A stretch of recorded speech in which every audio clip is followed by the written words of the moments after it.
The room had not changed. Ray noticed it immediately as she stepped inside, as though her gaze had memorized every detail during the previous sessions. The same tall windows, letting in a light too white for the time of day. The same discreet shelf against the wall, the same chair she now sat in without needing to be told where. She settled into it slowly. The movement still required conscious attention, but she refused the nurse's help as the young woman stepped back and quietly closed the door behind her, leaving Ray alone with the psychologist. The man was already seated, a notebook resting on his knees. He briefly lifted his eyes toward her, not to examine, but simply to register that she had managed to sit down without difficulty. Ray placed the tablet on her lap. That gesture, too, had almost become a habit. The first sessions had been laborious. Writing demanded a strange effort, almost humiliating. Now, her fingers found the letters more easily, even if her hand remained unpredictable at times. The silence that followed was not uncomfortable. Over the course of the sessions, they had learned to let it exist. The psychologist was the first to speak. Last time you wrote something that stayed with me. Ray lifted her gaze slightly. He did not open his notebook right away, as if he preferred to see whether she would remember it herself. You said you no longer saw a reason to stay. Ray lowered her eyes to the tablet. She remembered that sentence very clearly. At the time, she had written it without thinking, a simple observation, almost detached. But hearing it now produced a strange effect, as if someone had just read aloud a thought she would have preferred to keep sealed for the rest of her life. Her fingers brushed the screen. She hesitated, then wrote a few words. It was true. The psychologist gave a small nod. I'm not questioning that. He finally took his notebook, though he still did not write. But I was wondering whether that statement was entirely accurate. Ray looked up again, more attentively this time. He continued just as calmly. Sometimes when someone says they have no reason left to stay, it actually means that the reason they once had is gone. Silence settled between them again. Ray felt her fingers tighten slightly around the tablet. It was not an accusation, and yet it stirred something she would have preferred to leave untouched. She stared at the screen. The letters appeared slowly. Maybe. The psychologist observed the answer without commenting immediately. Do you remember what used to matter to you before? The question was gentle, almost careful. Still, it cut through Ray like a thin blade.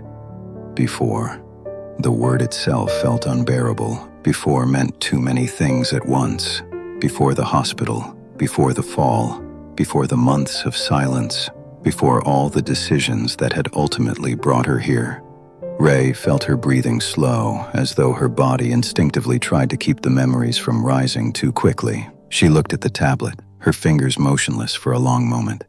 Then she wrote, I had a life. She erased it immediately. The sentence was too broad, too vague. She tried again. There was someone. This time, she did not erase it. The psychologist did not rush to interpret. Someone important? Ray stared at the words on the screen. She knew he was considering many possibilities. A partner, a relationship, a family member. Her fingers moved again. She wrote slowly, My daughter. The word remained there, simple and heavy at once. Ray felt a strange tension pass through her chest. It was the first time she had written it here. She had not realized it until the word appeared on the screen. The psychologist took the time to read it. Then he looked back at her, the same calm attention in his eyes. How old is she? Ray looked down at the tablet. The question was simple, and yet her mind hesitated. Not because she did not know the answer, but because the number was no longer quite the same as it was in her memory. Her fingers moved softly. 16 soon. She remained still after writing the words. In her mind, an image surfaced despite herself.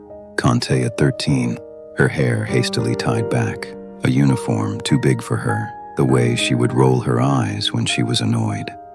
The image stopped there. Ray realized, with a sudden and brutal clarity, that she no longer knew what her daughter looked like now. The psychologist observed the silence stretching out. Then he asked, almost casually, "Do you hear from her?" Ray felt her fingers rest on the screen. This time they remained still longer, because the answer was short. But it weighed more than everything she had written since the session began. At last, she wrote, No. The word remained between them. And for the first time since the beginning of the session, Ray felt something shift, quietly, beneath the surface of her calm. She did not look up. She stared at the screen, as if the word might still change. No. It was a simple answer, almost neutral. And yet, as she read it again, something unfamiliar settled in her chest. A slow, deep pressure, as though something were tightening behind her ribs. She inhaled. The air came in with difficulty. Her body had reacted before she understood why. 2 years. The number returned now with unbearable clarity. 2 years of silence. 2 years during which Conte had continued to live somewhere, in a place Ray did not even know. Despite herself, she began to imagine the most ordinary things. A new school, new friends, perhaps a room she had never seen. The thought crossed her mind with brutal certainty. There was now a part of her daughter's life that would always remain unknown to her. Her hand tightened slightly around the tablet. The psychologist said nothing. He had noticed the change. Ray's breathing had grown shorter. Her gaze no longer left the screen, and her hand trembled, just enough for an attentive observer to notice. Ray tried to swallow, but her throat remained dry. When she inhaled again, a faint sound escaped her despite herself, a broken breath. She froze. The sensation had come from her own throat. Her voice, it was not a word, barely even a sound, but it had come out. Her gaze dropped immediately to the tablet, as if refusing to let the moment truly exist. The psychologist did not intervene.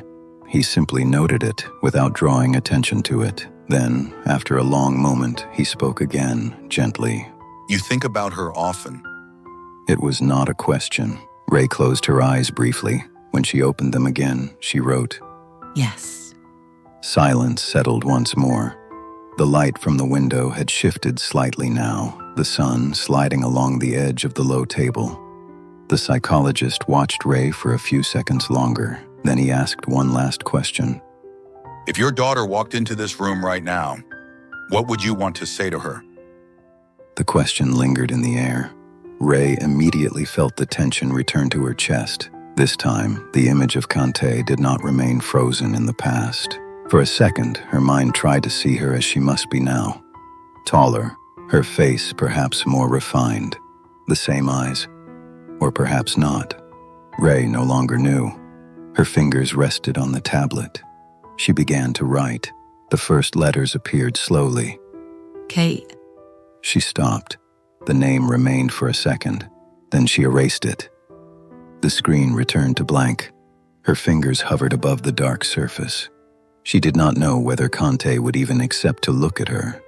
The image that still came back to her was from that night. Her daughter's eyes and the fear in them. The thought crossed Ray with silent brutality.